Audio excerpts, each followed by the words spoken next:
ప్రయత్నిస్తున్నాం. చిన్న వాక్యాన్ని ఈరోజు ధ్యానిద్దాం. దేవునికి స్తోత్రం. కన్యకలు అన్న మాటను రాసుకుంటే, కన్యకలో యవన జీవితాలు. ప్రతి ఒక్కరూ సంఘము కేవలం కన్యకంటే మామూలు సాధిక యవనస్తులు మాత్రమే కాదు, సంఘము కూడా ప్రతి ఒక్కరూ దైవ కన్యకగా ఉండాలి. పరిశుద్ధ కన్యక, అభిషేకంతో నింబడిన కన్యక, ఆత్మపూర్ణమైన కన్యక, దైవ సహనము ఓర్పుగలిగిన కన్యక ఉండాలి. లేఖనాల్లో బైబిల్ గ్రంథాన్ని పరిశీలించినప్పుడు మొదటి సమూయేలు గ్రంథము 9వ అధ్యాయం దయచేసి తీద్దాం. మొదటి సమూయేలు గ్రంథం 9వ అధ్యాయం ఒకసారి తీయండి. అక్కడ సౌలు, రాజైన సౌలు తన గార్ధవములు తప్పే ఎక్కడికో వెళ్ళిపోతాయి. ఆ గార్ధవముల గురించి వెతుకుతూ ఇంకా గార్ధవముల గురించి మనం చింతింపక, నా తండ్రి ఎట్లా ఉన్నాడో చూద్దాం, వెళ్దాం. రాజైన సౌలు అక్కడ తన తండ్రి ఎట్లా ఉన్నాడో, కీషు ఎట్లా ఉన్నాడో చూద్దాం పదవనిక వెళ్ళిపోదాం అనుకుంటే, అప్పుడు చెప్తాడయ్యా, ఒక ఆయన ఇక్కడ ఒక దైవజనుడు ఉన్నాడు, అతడు దీర్ఘదర్శి, అతడు చెప్పిన ప్రతి ఒక్కటి నెరవేరుతుంది, మనం అక్కడ వెళ్ళి చూద్దాం.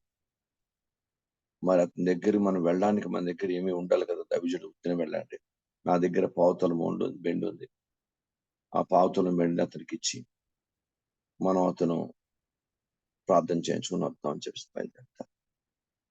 అక్కడ కారణం ఏంటంటే, అక్కడ 10వ వచనం చదువుతాం. సౌలు నీ మాట సౌలు నీ మాట మంచిది, వెళ్ళుదము రమ్మనగా వారు దైవచనం నుండి ఊరికి పోయేది. ఊరికి ఎక్కిపోతుండగా నీళ్లు చేదుకొనుటకే వచ్చిన కన్యకలు తమకు కనబడినప్పుడు, ఇక్కడ దీర్ఘదర్శి ఉన్నాడని అడిగిరి. అందుకు వారు, ఇదిగో అతడు మీ ఎదుటనే ఉన్నాడు, త్వరగా పోయి కలుసుకొనుడి. ఈ దినముననే అతడు ఈ ఊరికి వచ్చెను.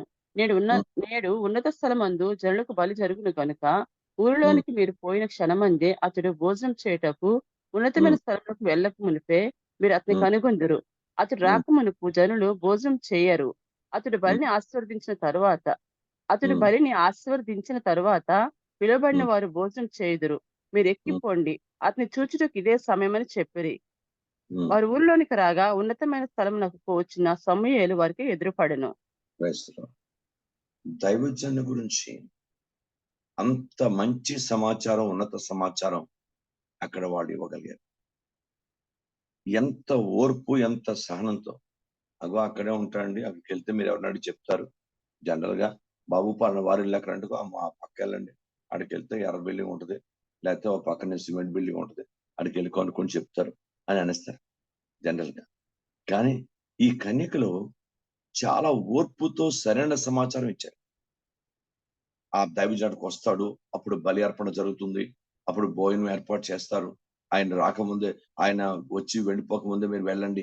ఇంత సమాచారం జాగ్రత్తగా గమనించాను. కన్యకలు అని మీకు చెప్పాను, ఆ ఊరికి నీళ్లు చేదుకోవచ్చడానికి కన్యకలు. ఆ కన్యకలో ఉన్న ఓర్పు, సహనం చూడండి.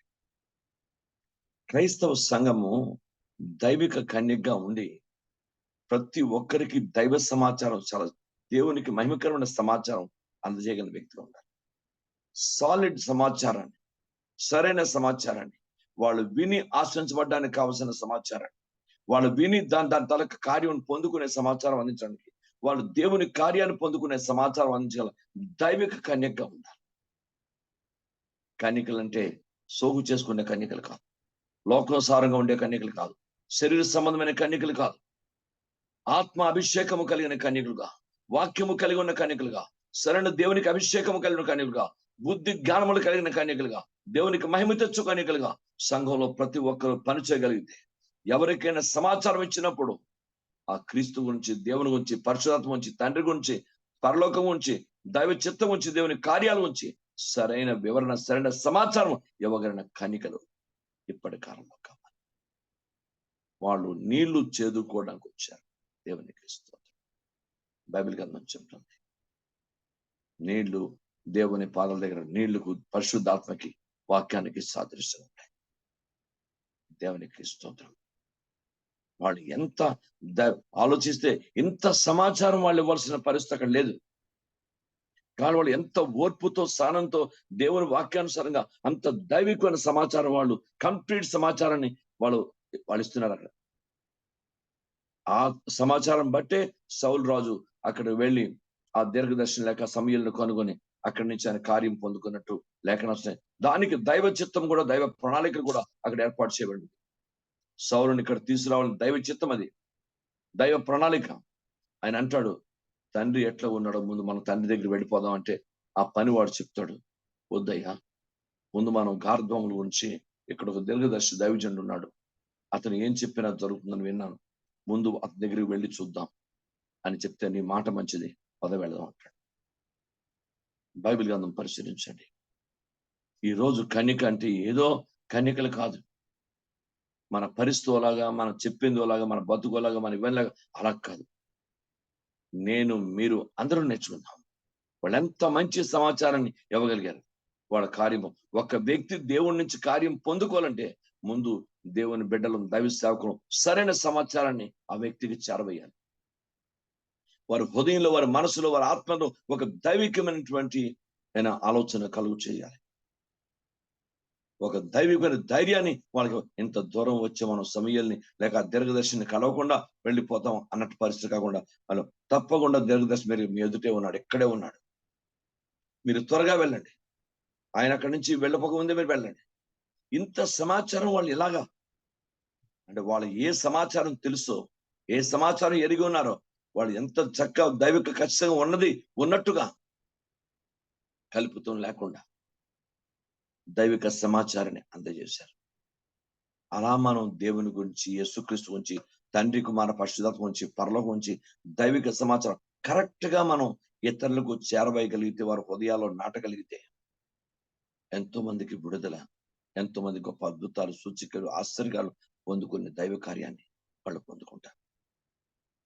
కన్యక అనగానే ఏదో శారీరకమైన కన్యక మనం ఆలోచించకుండా, దేవుని ఆత్మానుసారమైనటువంటి కన్యక, అభిషేకంతో కూడా ప్రార్థించే కన్యక, దైవ కన్యక ఉంటే, నీకు ఆ కన్యక కావాల్సిన ఆ దైవిక స్థితి మనకుంటే, వాళ్ళు అక్కడ దేవుని కార్యం కొరకు. సౌలు రాజును దేవుడు దర్శించడానికి, సమూయేలు ద్వారా ఆ సమాచారం దేవునికి మాటలు చెప్పడానికి, ఆయన రాజుగా తన మొట్టమొదట ఇశ్రాయేలు రాజుగా ఏర్పాటు చేయబడిన ముందు ఈ దైవికమైనటువంటి కార్యం అంతా చేయడానికి వీళ్ళు కన్యకలు కూడా సమాచారం ఇచ్చుట పాలి భాగస్తులైనారు. దేవుని కార్యంలో పాలి భాగస్తులైనారు. అందరూ నేర్చుకోండి. సరైన సమాచారం ఇవ్వాలి, సరైన ఆత్మీయత ఉండాలి, సరైన ప్రార్థనా స్థితి ఉండాలి, సరైన అభిషేకం ఉండాలి, సరైన వాక్యానుసార స్థితి ఉండాలి. సరైన రీతిలో ఉంటే కరెక్ట్ గా మనం ఇచ్చే సమాచారం వాళ్ళ జీవితాలను గొప్ప ఆదరిస్తుంది, బలపరుస్తుంది, గొప్ప అద్భుతాలు చూస్తారు. ఏదో క్రైస్తవులుగా ఏదో అన్నట్టు కాదు. క్రైస్తవులు యేసు నమ్మకం అని అందరూ చెప్తారు. బైబిల్ చెప్తుంది. ఇక్కడ వీళ్ళు ఈ మాట మీరు బాగా బైబిల్లో చదువుతా, వీళ్ళు ఇచ్చే సమాచారం ఎంత క్లియర్ గా ఉంది, ఎంత దైవికం ఉంది, ఎంత ప్రభుకి మహిమకరంగా అనుకూలంగా ఉంది. నీ దగ్గర దేవుని వాక్యం, దైవ సమాచారం, సరిగ్గా ఆయన గురించి అవగాహన సరైన రీతిలో ఉండి తీరాలి. అలాంటి కన్యకులుగా మన జీవితాన్ని దేవునికి మహిమ కొరకు మనం ఉండాలి. దేవునికి స్తోత్రం. హల్లెలూయా. బైబిల్ గ్రంథాన్ని దేవుడు వాళ్ళకు దైవజనుని ఆచూకి, దైవజనుని యొక్క స్థితిని కనుగొనడానికి వచ్చారు. క్రైస్తవులు దేవుడు వారు ఆశించిన విధంగానే దేవుడు మహాకృప ద్వారా వాళ్ళకి ఆ దైవజనుడి దర్శనం దొరికింది. దైవజనుడి నుంచి వచ్చిన మాట వాళ్ళకు వచ్చింది. అక్కడ సౌలు ఒక ప్రత్యేకమైన ఏర్పాటు పొందుకొని ఆ గార్ధములు తన ఇంటికి వెళ్ళినట్లు లేఖనాలు చెప్తున్నాయి. ఈ రోజు తండ్రి పాదాల దగ్గర, అయినా క్రైస్తవునిగా జీవిస్తున్నాను, క్రైస్తవురాలుగా జీవిస్తున్నాను, మంచిది, నువ్వు ఏర్పాటు చేసుకున్నావు నీకు. కానీ నేను ఇతరులకు సరైన సమాచారం ఇవ్వాలి, సరైన మాటలు చెప్పగలగాలి, సరైన వాక్యానుసరణ చెప్పగలగాలి. ఆ అభిషేకం, ఆ మాటలు ఆ నాన్న నోట్లో పెట్టి, నాయన నేను నీ మహిమ కొరకు నేను ఎవరికి ఏ విధంగా నీకు సమాచారం అందజేయాలో, నీ సమాచారం నీ పరలోకం ఉంచి, నీ యొక్క దైవవాక్యాన్ని, నీ అద్భుతాల గురించి, సూచిక గురించి, నీ రక్తం గురించి, నీ కాస్త దైవికమైన సమాచారం అనేక మందికి అందజేయగలిగిన శక్తి, అభిషేకం, వాక్కు, ఆ ఓర్పు, ఆ సహనము, ఆ దైవికమైన ప్రేమ నాలో దయచేయండి తండ్రిని ప్రార్థించబద్దులుగా ఉంటాం. దేవునికి స్తోత్రం. అది దైవ కన్యగా మనం ఉండగలం. దేవునికి మహిమ కలుగుగాక. ఆదికాండము 24వ అధ్యాయం తీయండి.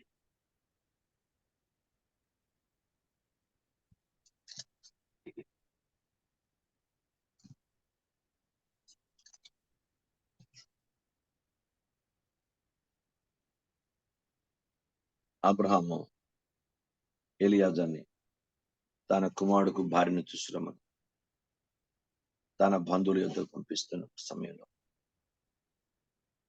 అబ్రహాం మాట తీసుకొని ఆ విశ్వాసాన్ని తన జీవితంలో సంపూర్ణపరచుకోండి. గుర్తుపెట్టుకోండి,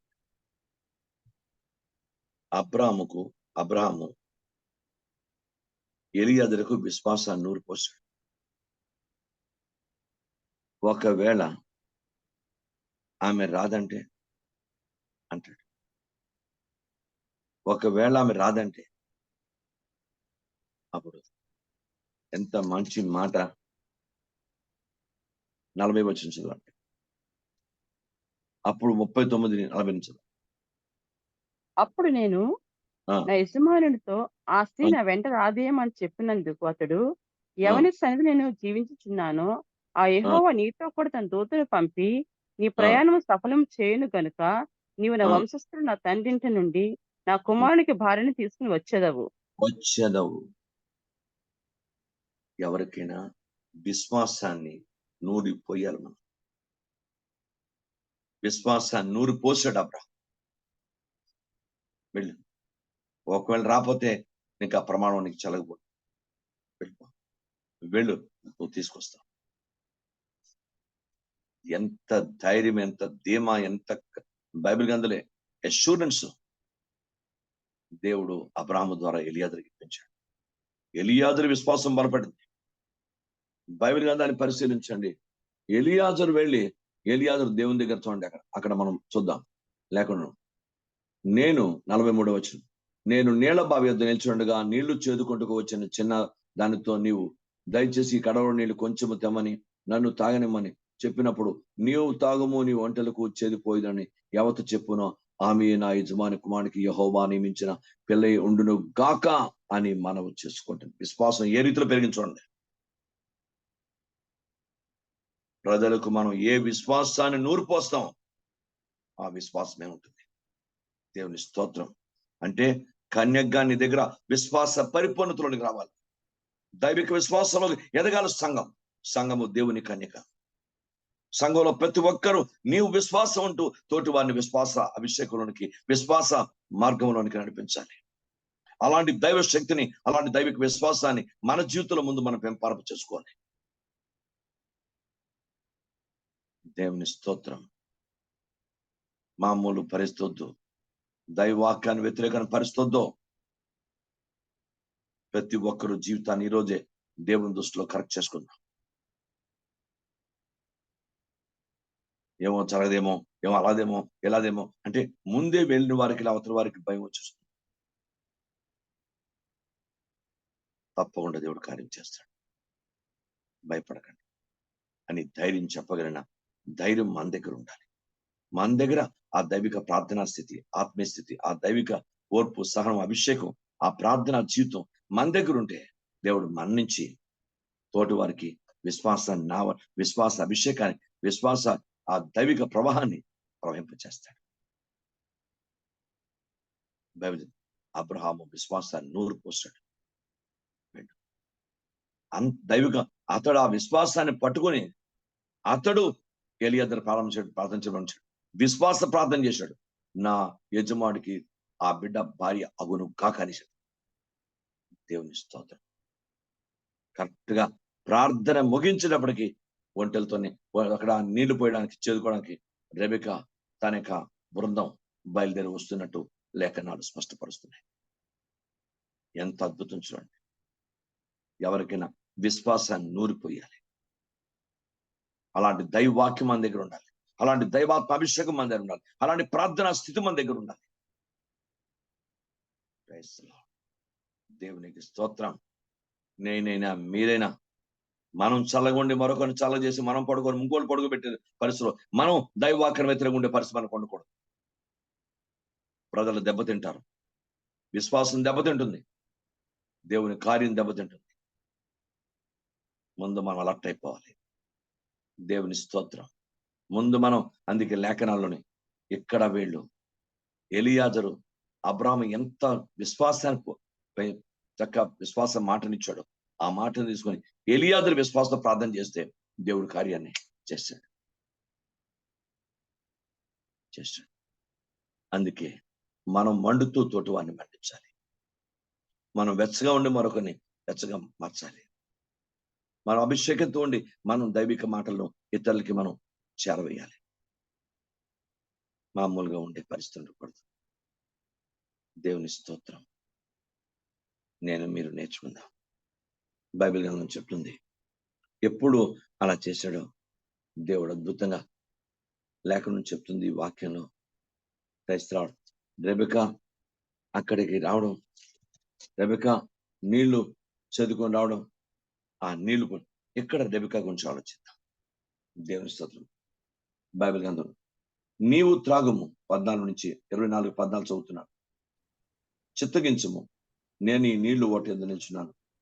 ఈ ఊరు వాని పిల్లలు నీళ్లు చదువుకుంటూ వస్తున్నారు కాబట్టి నేను తాగునట్లు నీవు దయచేసి నీ కడవను వంచుమని నేను చెప్పగా, నీవు త్రాగుము, నీ ఒంటెలకును నీళ్లు పెట్టదని ఏ చిన్న చెప్పున ఆమె నా సేవకుడికి ఇస్సాకు, నా సేవకుడిని ఇస్సాకు కొరకు నీవు నియమించింది ఉండుగాక, అందువల్ల నా యజమాని మీద అనుగ్రహం చూపుతామని తెలుసుకొని అన్నాడు. అతడు మాటలాడుట చాలింపక ముందే అబ్రహాము సహోదరుని నహోరు భార్యకు మిల్కా కుమారుడైన బెతూయేలును పుట్టిన రెబెకా కడవ భుజం మీద పెట్టుకొని వచ్చాను. ఆ చిన్నది మిక్కిలి చక్కనిది, ఆమె కనిక. Praise the Lord. బైబిల్ గ్రంథం దేవునికి కింద చూడండి. ఏ పురుషుడు ఆమె కూడలేదు. ఆమె ఆ బావిలోనికి దిగిపోయి కడవను నీళ్లతో నింపుకొని ఎక్కి రాగా, కొంచెం ఆ పదాన్ని అర్థం చేసుకోండి. అప్పుడు బావి మామూలుగా నీళ్లు చేదుకునే బావి కాదు. ఆమె కడవతో ఇంత చిన్న విషయం బరువుతో దిగి నీళ్ల కుండ పట్టుకుని దిగాలి. ఆ బరువుతో ఆ మెట్లు అక్కడ లోపటే మెట్లుంటాయి, అది ఎక్కి రావాలి బయటికి. దిగి ఎక్కి ఒంటికి నీళ్లు పోయడం అంటే ఎంత కష్టం, ఎంత శ్రమ, ఎంత కష్టంతో కూడినటువంటి విషయం అది. అందులో ఆ బావి కిందకుంది, నీళ్లు కిందకుంటాయి. అప్పుడు కిందకి దిగి మళ్ళీ ఎక్కి విసుకోలేదు, సనుక్కోలేదు, గొనుక్కోలేదు, ఏమీ లేదు. నీళ్లు ఒంటె ఎంత నీళ్లు తాగిందో అన్ని ఆ ఒంటెలకు కావాల్సిన నీళ్లు పెట్టి, నీవు త్రాగుము, నీ ఒంటెలకు నీళ్లు పెట్టింది. కన్యక ఎంత కష్టపడి పనిచేస్తే అంత ఆశీర్వాదం వస్తుంది. దేవుని స్తోత్రం. నీళ్లు మనుషులకు, ఒంటెలకు కూడా తాను నీళ్లు పోసిన దీవెన రెబెకాకు తినిపోలేదు. 12 అద్భుతమైనటువంటి సంతానానికి దేవుడు వారసం చేశాడు. ఆశ్చర్యకరమైనటువంటి తన తరము ఎందుకు ఆమె ద్వారా ఇద్దరే పుట్టారు, యాకోబు యాషావే. కానీ యాకోబుకు దేవుడు 12 సంతానం ఇచ్చాడు. ఆమె అంటే 12 సంతానానికి ఈమె కారకురాలింది. ఈమె చేసింది అక్కడ. రాహేలు గొప్ప భక్తురాలను కాదు అక్కడ, లేయా భక్తురాలను కాదు అక్కడ, కాదు. Praise lord. మీరు బైబిల్ పరిశీలించండి. ముందుగానే దీవెని పొందింది ఈవిడ. ఎవరు? రెబెకా. నువ్వు బేలకి తల్లి అవుదుగాక. ఆ దైవిక దీవెన ఆమె జీవితంలో ఎలా ఫలింపచేసింది దేవుడు. ఆమె మూలకారకురాలు. ఆమె దేవుని సన్నిధిలో కష్టపడింది. ఆమె ఒంటెలకు ఆ అబ్రాహాము సేవకుడికి ఎలియాజరుకు నీళ్లు పోసింది. ఆమె కష్టాన్ని దేవుడు దీవించాడు. యాకోబుని దేవుడు అద్భుతంగా తండ్రి ఆశీర్వాదం, తల్లి కష్టం అద్భుతంగా దీవించి దేవుడు ఉన్నత స్థానానికి 12 సంతానానికి దైవికమైనటువంటి స్థితిగా దేవుడు దీవించాడు. జాగ్రత్తగా మనం బైబిల్ని పరిశీలించాలి. దేవుని పాదాల దగ్గర మీరు నేర్చుకుని నిజమే నీళ్లు పోయటం అన్నది మన జీవితంలో ఎంతమందికి మనం దేవుని యొక్క వాక్యాన్ని పంచిపెడుతున్నాం, ఎంతమందికి వాక్యాన్ని ఇచ్చి ఎంతమంది అది ఉత్తినే పోదాం. సువార్తకు వస్తున్నావు, దేవుని మాట చెప్తున్నావు, ఉత్తినే పోదది. నువ్వు ఇతరులకు నీళ్లు పోస్తున్నావు, వాళ్ళ దాహంతో ఉంటే వాళ్ళు నీళ్లు పోస్తున్నావు, వాళ్ళ జీవితాన్ని తెప్పరలో చేస్తున్నావు. ఎంతో మంది జీవితాలు నిలబెట్టడానికి మనం కారకులు అవుతాం. బైబిల్ చెప్తుంది ఆమె కష్టం వ్యర్థం కాలేదు, తండ్రి ఇస్సాకు ఇచ్చిన ఆశీర్వాదం వ్యర్థం కాలేదు. యాకోబు దీవించబడ్డాడు. గొప్ప దైవిక 12 సంతానానికి తండ్రి అయినాడు. 12 అద్భుతమైన 12 ఇశ్రాయేలు గోత్ర పెద్దల 12 మంది కూడా 12 సింహాసనాలు దేవుడు కేటాయించాడు. వంశాన్ని ఎక్కడ ఇదవనలేదు. ఇశ్రాయేలు తప్పు చేశారు, పాపం చేశారు, భయంకర ప్రవర్తించారు. దేవుడు వారిని క్షమించాడు. చాలా మంది హతమైపోయారు, క్షమించబడి వారు మిగిలారు. శాసనం చాలా మంది ఉన్నారు, శేషించిన ఇశ్రాయేలు ఆశించబడ్డారు. కానీ ఇక్కడ అబ్రహాం మూలకారకుడైతే అబ్రహాంతో వచ్చిన సంతానం ఇస్సాకు, రెబెకాలు, వాళ్ళ రెబెకా కష్టం ఉత్తిన పోలేదు, నీళ్లు చేది పోసిందట. క్రైస్తవుడు బైబిల్ గ్రంథాన్ని దేవుని పాదాల దగ్గర ప్రార్థన చేద్దాం. ఇస్సాకు దైవ చిత్తానుసారమైనటువంటి భర్త, దేవునికి అనుకూలమైనటువంటి వ్యక్తి. దేవునికి స్తోత్రం. మనం బైబిల్ గ్రంథాన్ని ఎక్కడ ఇస్సాకులో లోపం చూడలేం. క్రైస్తవుడు ఇస్సాకు చరిత్రలో మనం ఎక్కడ మనం లోపం చూడలేం. అంత మంచి సాక్ష్యం కలిగి ఉన్నాడు. దేవునికి మహిమ కలుగుతాక. కనుక దేవుని పాదాల దగ్గర ఈరోజు కన్యక అనగానే కష్టించే కన్యక ఉండాలి, సమాచారం ఇచ్చే కన్యక ఉండాలి. వండర్ఫుల్. కష్టపడాలండి.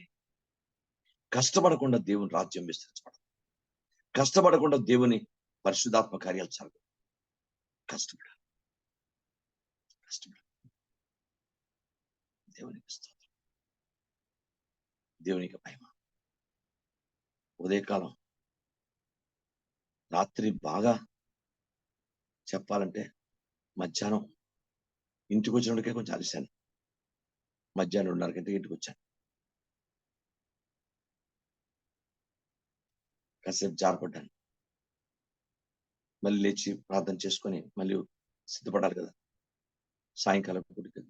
సాయంకాల కూడికలో కూడా సాయంకాల కూడికి ఎలా వచ్చాడు నాకు బలహీనంగానే వచ్చాను. ఎందుకంటే పాస్టర్ గారు ఎప్పుడు బలహీనం అని చెప్తారు అని అనుకో, అపార్థం చేసుకునే మనసు ఎప్పుడు రాను. అర్థం చేసుకో. ఎందుకు అంత కష్టంలో, వయసులో, పరిస్థితుల్లో కూడా దేనికి అనుకూలంగా ఉండటానికి దేవుడు కృపించాడు ఆయనకి అన్న పాజిటివ్ అర్థం చేసుకో. ఆ శక్తి ఇవ్వకపోతే ఇప్పుడు నేను లేవలేదు. తెల్లవారుజాము తెలివి వచ్చింది, లేచాను. చాలా నీరసం ఉంది, ప్రార్థన చేసుకో. 1 గంట వాక్యం చెప్తే 8 గంటలు పనిచేస్తున్నట్టు శరీరం. మీరు ఏ డాక్టర్ని కనుక్కోండి. 1 గంట వాక్యం చెప్తే మాట్లాడితే 8 గంటలు కష్టించు వానితో సమానం ఎనర్జీ. దేవుడు ఆ కృపించాడు. ఇంకా నేను మళ్ళీ 5 గంటలు ప్రార్థన, మళ్ళీ 5 గంటలు పడుకుని పోదామా, 5:15 ఆ టైంకి మళ్ళీ రైట్ చేసుకొని మళ్ళీ 5:15కి మళ్ళీ నడుము చారేస్తాను. షారుని గబుక్కుని వచ్చి పడుకో జూమ్ టైం వెళ్ళిపెట్టు గబుక్కుని లేచి మళ్ళీ ప్రార్థన చేసుకుని తండ్రి సాయం చేసి మళ్ళీ ప్రభుపాదలకు వచ్చాను. ఏం మాట్లాడాలో తెలియదు నాకు. దేవుడు ఆలోచనిస్తున్నాడు. దేవుని స్తోత్రం. దైవిక కన్యక గురించి మాట్లాడు. కన్యక చూడు, కన్యక అంటే మామూలు కన్యకలు కాదు, లోక సంబంధమైన కన్యకలు కాదు, ఊరు సంబంధం లోక సంబంధమైన కన్యకలు కాదు, వాళ్ళు వాక్యానికి వ్యతిరేకమైన కన్యకలు కాదు, దేవునికి సంఘానికి అవమానం తెచ్చే కన్యకలు కాదు, వాళ్ళు దేవునికి మహిమ తెచ్చే కన్యకలుగా ఉండాలి. సంఘం దేవునికి మహిమ తెచ్చే కన్యక ఉండాలి. అప్పుడే సార్వత్రిక సంఘ కన్యకగా దీవించబడతాం. బైబిల్ చెప్తుంది, మొదటి సమయాలు అందులో మనం చూసాం, వాళ్ళు సరైన సమాచారాన్ని ఇచ్చారు. సౌలు రాజు దేవుని కార్యం పొందుకున్నాడు, రాజు అవడానికి తన ప్రణాళిక ఏంటో దేవుడు అతని పట్ల నెరవేర్చినట్టు లేఖనాలు చూస్తున్నాం. సరైన సమాచారం ఇచ్చాడు వాళ్ళు కన్యకలు. అంటే మంచి దైవిక వాక్యాన్ని, దైవిక సమాచారాన్ని ఇతరులకు చేరవేయగలిగిన దైవిక కన్యకలుగా, ఓర్పు సహనం కలిగిన దైవిక కన్యకలు ఉండాలి. ఒకటోది నేర్చుకున్నాం. రెండోది ఇక్కడ కష్టించాలి. ఇక్కడ కిందకి దిగి నీళ్లు తెచ్చి మళ్ళీ ఆ ఒంటెలు ఎంత పట్టుంటుందో, ఎంత నీళ్లు తాగుతాయో అన్ని విసుక్కోకుండా ఒంటెలకు నీళ్లు పోసి క్రైస్తవులు కష్టిస్తే గానీ సరైన అద్భుతమైన కార్యం జరగదండి. బైబిల్ గ్రంథం చెప్తుంది, సంఘంలో ఉన్న ప్రతి ఒక్కరూ దేవుని రాజ్యం నుంచి కష్టించి పనిచేయాలి. మీ కుటుంబాల్లో కష్టపడతారు, అది మీ బాధ్యత. Have to do it. అలాగే దేవుని రాజ్యం కొరకు కూడా కష్టపడి తీరాలి. దేవుని స్తోత్రం. నీ కుటుంబము దీవించబడాలంటే, నీ భర్త, నీ భార్య, నీ పిల్లలు ఆశించబడాలంటే నాంది నువ్వు పలకాలి, నాంది నువ్వు కష్టించి పనిచేయాలి. నువ్వు పిల్లలకి, కుటుంబానికి, అందరికి కష్టించడం నేర్పించాలి. లేదా కష్టే ఫలం అంటారు ప్రపంచంలోనే. ఆ కష్టాన్ని నేర్పించాలి. కానీ శారీరకంగా కాదు, ఇక్కడ ఆత్మీయంగా అంటాడు. కనుక ఈమె చూపించింది రెబెక్క. దేవుని స్తోత్రం. ఆ ఆశీర్వాదం ఉత్తినే పోలేదు, వేల వేలకు తల్లింది. దేవుని స్తోత్రం. ఒక దైవజనుడికి ఒక దైవ సేవకుడు నీళ్లు చేది పోసిన ఎలియాజరుకి, నీళ్లు చేది పోసిన కారణంగా ఆయన లేఖనం చెప్తుంది, ఆమె ఆశీర్వాదం, ఆమె విశ్వాసం ఎంత స్థాయికి వెళ్ళిపోయింది. వేల వేల జన్మకు తల్లిగా దీవించబడింది. ఈరోజు కష్టించాలిగా, సంఘము కష్టించే కన్యగా పనిచేయండి. అందరూ ప్రతి విశ్వాసి కూడా కష్టించండి. ఇప్పుడే నువ్వు ప్రభు రాజ్యం కొరకు, ప్రభు చిత్తం, ప్రభు యొక్క రాజ్యం చేరుకోవడానికి కొరకు నీ కుటుంబం దేవుని రాజ్యం ప్రవేశి ఎంత కష్టపడతావు. ఒక్క నోవ కష్టపడ్డాడు, తన కొడుకులతో సైతం. వాళ్ళకి చిన్న చిన్న సలహాలు ఇచ్చి నోవ కష్టపడ్డాడు, ఓడను కట్టాడు, తన ఇంటి వార్దాల్లో ప్రవేశించాడు. దేవుని స్తోత్రం.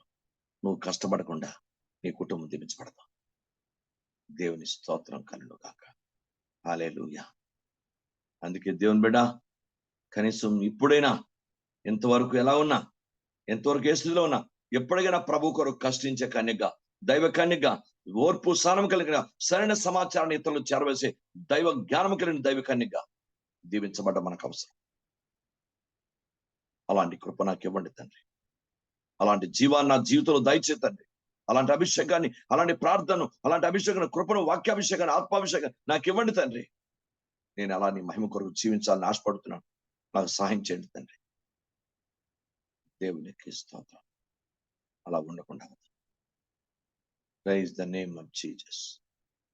ఏదో వస్తున్నాం, వెళ్ళిపోతున్నాం, ఏదో చేస్తున్నాం, అయిపోతుంది కాదు. అలా ఉంటే దేవుని దృష్టిలో దీవెన పొందు. కష్టపడు, ఎప్పటి నుంచి కష్టపడు.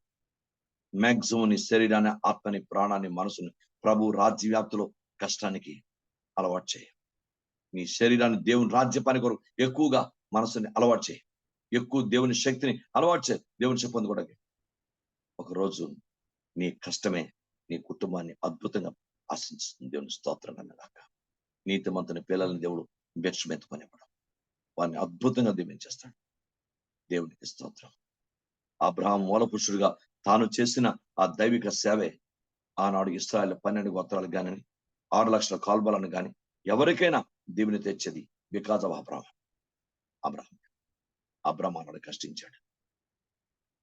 బైబిల్ గ్రంథం చెప్తుంది, రెబెక్క కన్యగా తన వంతు తను చేయవలసింది తను చేసింది. ఎంత గొప్పది! ఆ నీళ్లు అన్నది దేవుని వాక్యం, దేవుని ఆత్మకు సాదృశ్యంగా. ఈ రోజు కన్యగా దేవుని కష్టించి తోటి వారికి దేవుని యొక్క వాక్యాన్ని, ఆత్మను, తాలూకా ఆత్మ మాటలు ఓరడించి అలసట నుంచి నేను విడిపించే మాటలు ఓరడించే మాటలు, అభిషేక మాటలు, ప్రార్థన మాటలు, దేవునికి మహిమకరంగా వారిని సరైన మార్గంలో నడిపించే మాటలు, ఇవన్నీ మనం చెప్తే, వాళ్ళకి అందిస్తే, సృష్టిస్తే మన జీవిత ఆశీర్వాదాలు ఎంత అద్భుతంగా ఉంటాయి. అందుకే సరైన సమాచారం ఇచ్చే ఓర్పు సహనం కలిగిన కన్యక, కష్టించే కన్యక, ప్రభు రాజ్యం ఆమె కొరకు కష్టించే కన్యక మనం ఉండి తీరాలని పరిశుద్ధాత్మ దేవుడు మాట్లాడుతున్నాడు. అంతేగాని మామూలు కన్యకలు ప్రపంచంలో బోల్డ్ మంది, లక్షల కోట్ల మంది ఊరి మీద తిరుగుతూ ఉంటారు. సాల్వేషన్, వాళ్ళకి రక్షణ, మారు మనసు అంటే అర్థం కూడా తెలియదు. వద్దు. ఎవ్వరు సంఘంలో ఏ బ్రదర్, ఏ సిస్టర్, ఏ యవనస్తులు మామూలుగా ఉండే ప్రయత్నం చేయకూడదు, చేయొద్దు. అది మీ కుటుంబానికి దీవెన కాదు. బైబిల్ చెప్తుంది, ఓర్పుతో సహనంతో క్రీస్తు వార్త సమాచారం ఇతరులుగా చేరవేసే వ్యక్తిగా, కష్టించి ప్రభు రాజ్యం మహిమ కొరకు కష్టించి దేవుని రాజ్యాన్ని విస్తరింపచేసే వ్యక్తిగా, ఎవరికి నీళ్లు లేక ఆత్మ వాక్యము కావాల్సింది మనం పంచిపెట్టే వారంగా ఉంటే మన జీవితాలు, మన కుటుంబాలు సమృద్ధిగా క్రీస్తు రాకడ కొరకు సిద్ధమయ్యే అవకాశం ఉంది. అలాంటి ఆశీర్వాదాలు పొందుకుంటాం. దేవుడు తన మాటలు మన ఇంట్లో దీవించుగా. ఆమేన్.